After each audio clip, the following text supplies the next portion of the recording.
क्या आप जानते हैं अपने जन्म स्थान मथुरा को छोड़ने के बाद भगवान श्री कृष्ण ने किस स्थान को अपना घर बनाया था?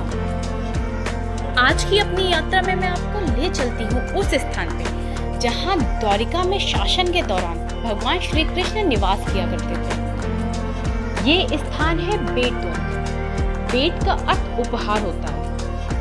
भगवान श्री कृष्ण अपने मित्र सुदामा से इस स्थान पर मिले थे।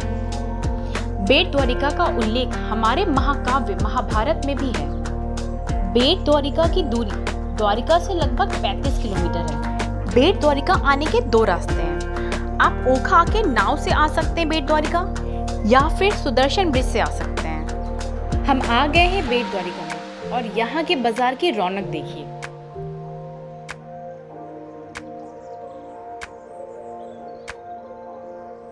हम जा रहे हैं द्वारिकाधीश के मुख्य मंदिर में। कहा जाता है यह मंदिर भगवान श्री कृष्ण के मूल निवास पर स्थित है। यहाँ मंदिर में मूल मूर्ति भगवान कृष्ण और उनकी पत्नी रुक्मिणी की है।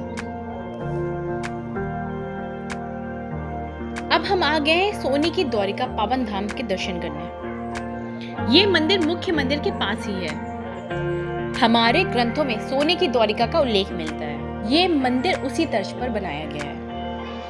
इस मंदिर में भगवान श्री कृष्ण से जुड़ी सभी लीलाओं को झांकी के द्वारा प्रस्तुत किया गया है।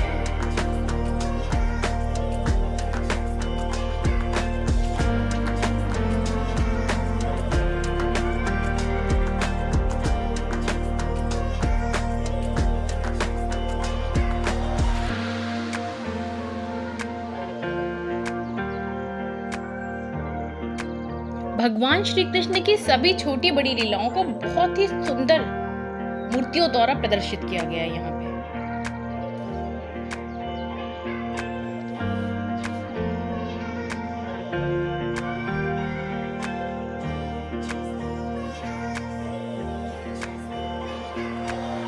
यहाँ आने के बाद ऐसा लग रहा है जैसे भगवान कृष्ण की सभी लीलाएं आपकी आंखों के सामने हो रही है।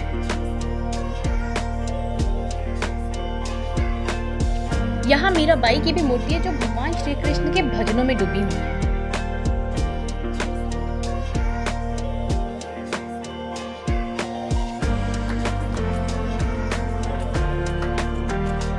ये भगवान श्री कृष्ण की रास लीला से जुड़ी झांकी।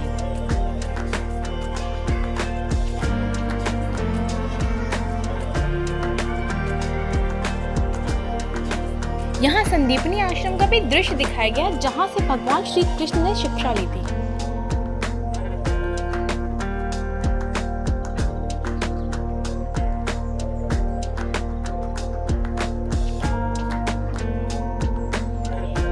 यहाँ कारावास में भगवान श्री कृष्ण के जन्म के समय का दृश्य है।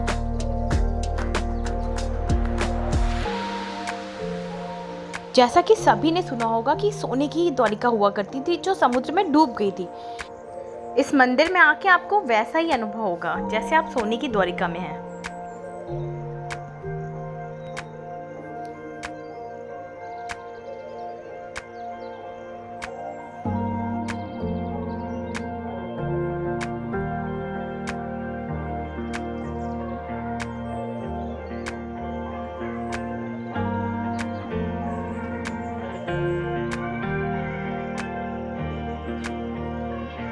भगवान श्री कृष्ण के द्वारा किए गए कालिया नाग के दमन का दृश्य भी यहाँ है।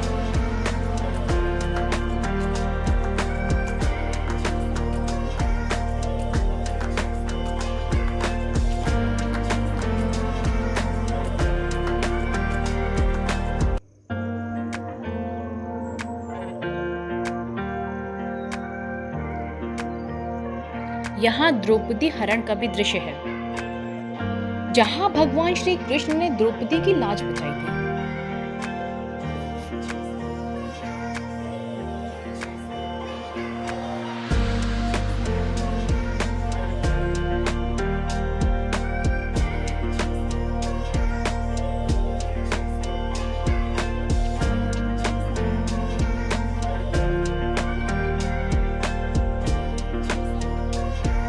अगर आप बेट द्वारिका में आए तो स्वर्ण द्वारिका को देखना ना भूलें। यहाँ आके आपको भगवान श्री कृष्ण की सभी लीलाएं एकदम सचित्र रूप में सामने दिखेंगे।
भेंट द्वारिका से वापस जाते समय हमें मां महाकाली की पालकी के दर्शन हो गए।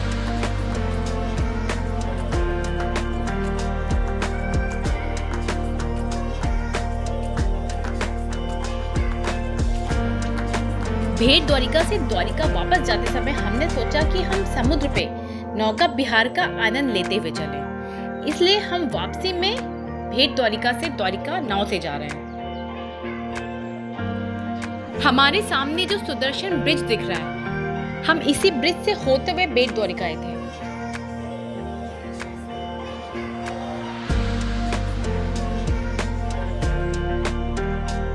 इस ब्रिज को बने हुए अभी अधिक समय नहीं हुआ है।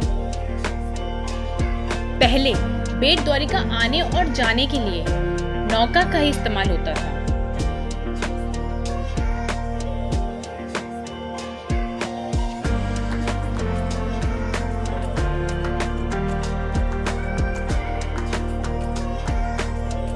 पहले द्वारिका को भेंट द्वारिका से कनेक्ट करने के लिए बस नौका ही एकमात्र साधन हुआ करती थी। पहले इन्हीं नावों के माध्यम से सभी जरूरत की चीजें द्वारिका से भेंट द्वारिका जाया करती थी और शाम होते ही भेंट द्वारिका और द्वारिका के बीच की सारी कनेक्टिविटी खत्म हो जाती थी, क्योंकि शाम को समुद्र की लहरें बहुत ही तेज हो जाती हैं, तो उनमें नौका विहार करना सेफ नहीं होता है।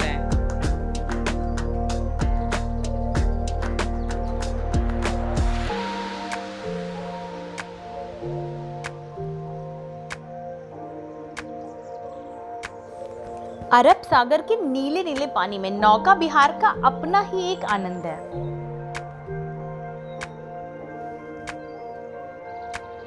इधर समुद्र के ऊपर बहुत सारी व्हाइट कलर के बर्ड्स घूम रही हैं। मुझे इन बर्ड्स का नाम नहीं पता, अगर आपको पता हो तो कमेंट में जरूर बताइएगा। ये बर्ड्स बहुत ही तेज होती हैं। अपने हाथ में आप खाने की कोई भी चीज लेके इनको बुलाएं पास, तो ये झट से आके और अपना खाना लेके उड़ जाती हैं।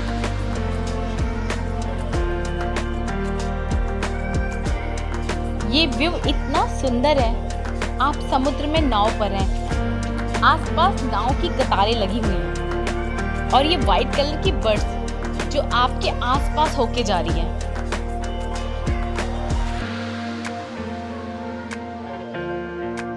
इस सुंदर से व्यू के साथ मैं अपना वीडियो यहीं खत्म करती हूँ।